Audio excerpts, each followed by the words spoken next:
The defense presented its case today as the preliminary hearing wrapped up for the sailor accused of setting fire to the USS Bonhomme Richard. News 8's David Gottfredson attended the hearing at Naval Base San Diego, where the defense tried to show the fire could have been started accidentally.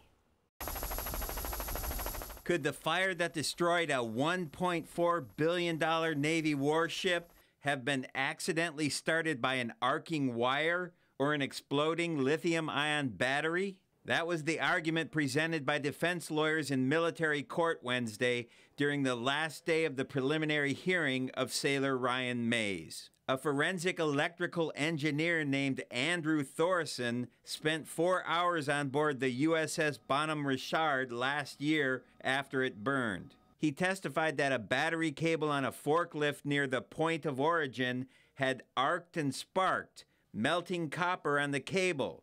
He also saw lithium-ion batteries in the lower V area of the ship that commonly explode and cause fires. ATF investigators ruled out those sources as causes of the fire, saying the fire was arson, possibly started with diesel fuel or paint thinner. Prosecutors allege Mays set the fire because he was a disgruntled sailor after dropping out of Navy SEAL training. Earlier in the day, a fellow sailor testified that the defendant saved his life shortly after the fire started by barging into his sleeping area and urgently telling him to get out of the burning ship.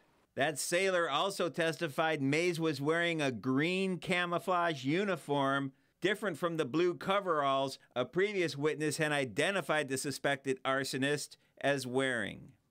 The judge will now have to review even more evidence and videotaped interviews before she writes up her recommendation, and it will ultimately be up to a vice admiral to determine whether Mays faces a court-martial. David Gottfredson, News 8.